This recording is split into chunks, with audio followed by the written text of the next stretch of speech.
Hello, good evening, happy Wednesday. It is so beautiful here in Colorado. I hope that it is equally beautiful where you are. I wanted to talk to you this evening about what it really means to be stuck and why that really happens. I know for me, it has been so frustrating. And you just want to figure out, like, what is going on? What is wrong with me? What is happening, right?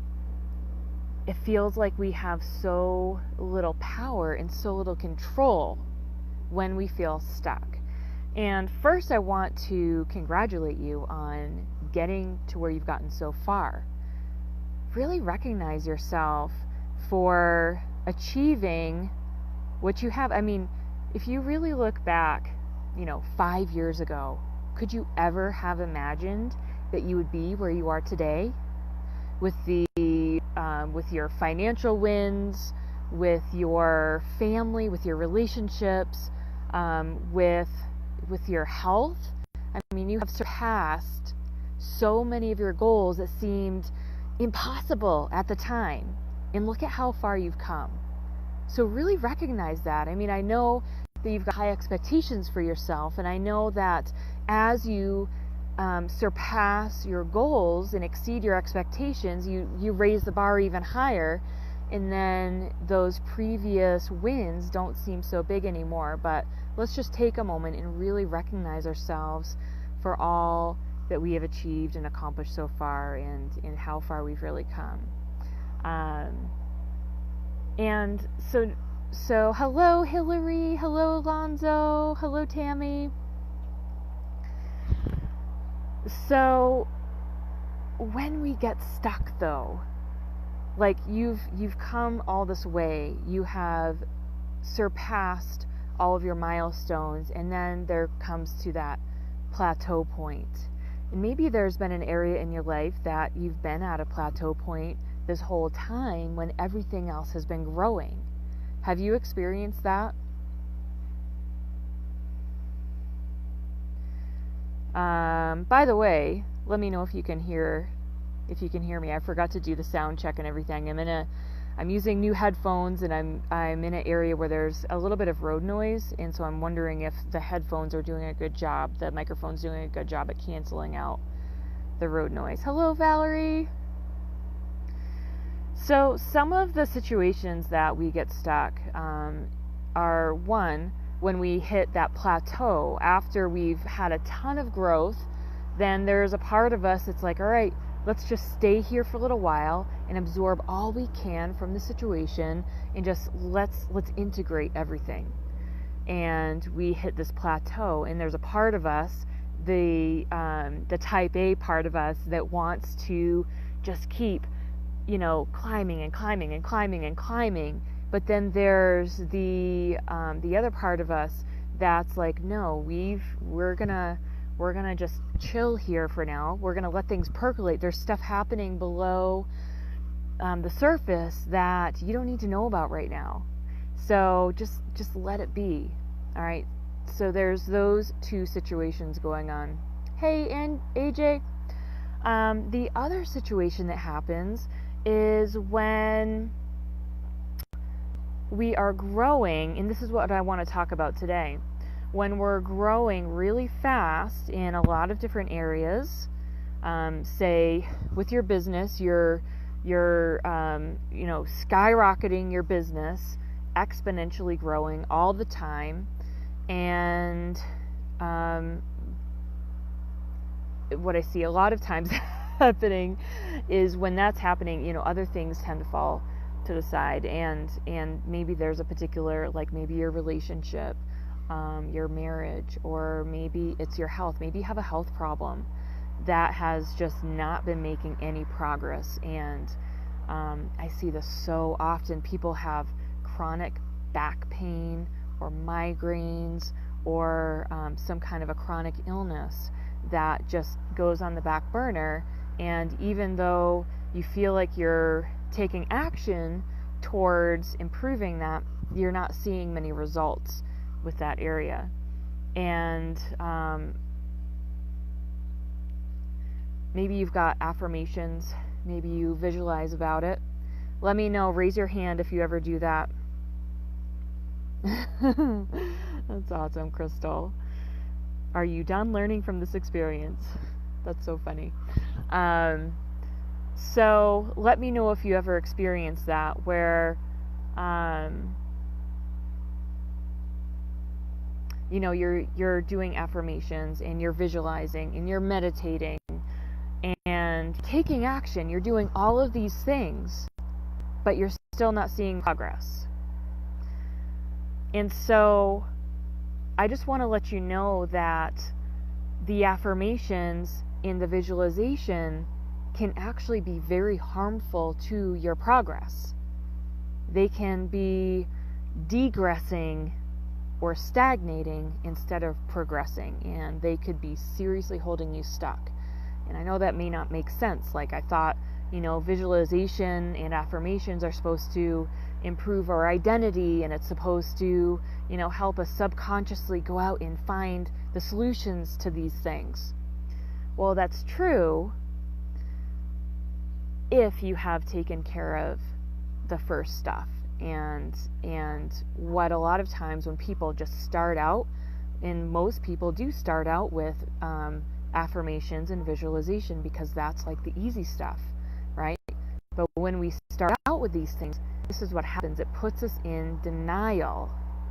It puts us in denial of what's really wrong. You can tell yourself, I am perfectly healthy in every way. I am perfectly healthy in every way. I'm perfectly healthy in every way. And for a lot of people, what that does is that blinds you to the real problem. And if you're not perfectly healthy in every way, it's not going to it's not going to heal you to say that you are healthy if there is something beneath the surface that needs to be taken care of. So for now, if you have been visualizing and saying affirmations, there's nothing wrong with that. But if you haven't had a giant wake-up call about, I'm using a health issue because that's what I see most commonly in my clients. If you have not had a giant realization that knocks you to the floor, punches you in the gut, and it makes you want to this may sound a little extreme, but this is what happens, is just kind of like give up. If you haven't had that experience yet with this area that's not progressing, then you are probably still in denial. There's nothing wrong with experiencing the darkness, because that darkness is actually clarity. That darkness, I should say, brings clarity. And sometimes we need to experience the depth of the pain that's actually still there. And if somebody were to say this to me, 6 or 10 years ago, I'd be like, what pain? There's no pain. Do you see this face? There's no pain. But it's because I hadn't had that wake-up call yet. I hadn't had that stark realization that brought me to my knees yet. And when I finally did have that realization, I was able to get the clarity that I needed to take the action that needed to be taken. So I'm hoping that my message to you this evening, can maybe take the place of that wake-up call. Let's just think for a moment. Let's just stop and get present for a moment.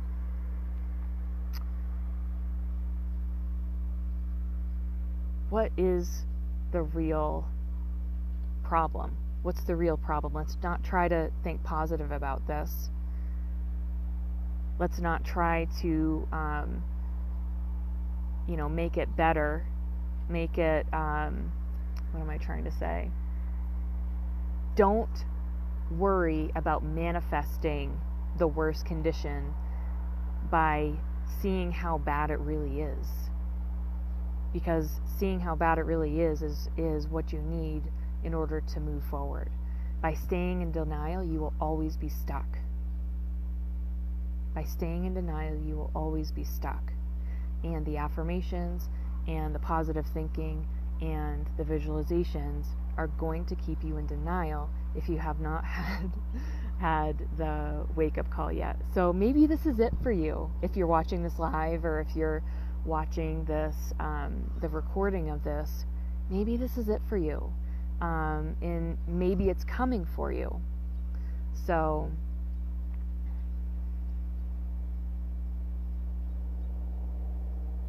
hello, Lisa. Yeah, oh, I love that. Of course. Crystal says, where the wound is, the light comes in. Exactly. Yeah, that's so powerful. What the darkness brings clarity. That's another way of saying that famous quote from Rumi, where the wound is, the light comes in. If you ignore the wound, then the wound is going to become infected, and you're going to get gangrene, and you're going to lose your leg, right? You have to, peel off the Band-Aid, see what's actually under there, pull out the splinter, feel the pain, sit with the pain of the splinter,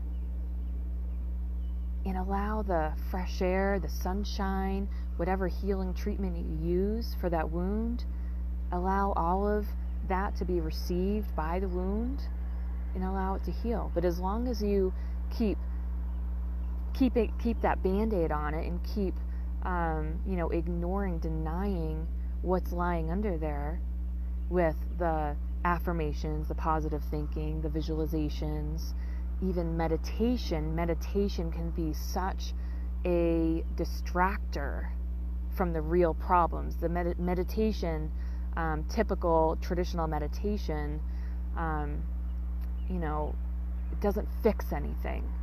It feels good, and over time it does change, the physiology of our brains and everything like that, but it doesn't fix anything.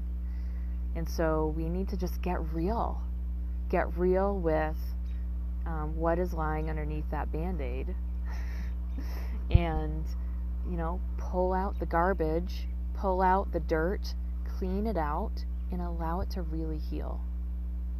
And be in the darkness, embrace the darkness, and allow the clarity to shine through it.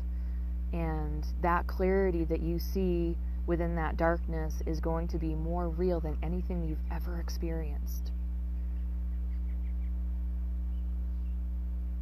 So, thanks for hanging out with me, you guys, tonight.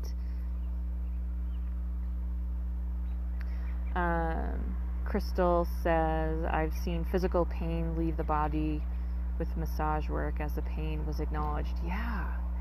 Send loving light, and I immediately feel the tissue soften or bone moving back into place. Yeah. So cool. That is so cool, Crystal. Yeah, it's amazing what happens. I mean, if you can handle that darkness appropriately, then you will experience healing and recovery in every aspect of your life. You're going to experience healing and recovery within your body, within your mind, and within your spirit, if you can handle that darkness appropriately. Have an amazing night, you guys. So good to see you this evening.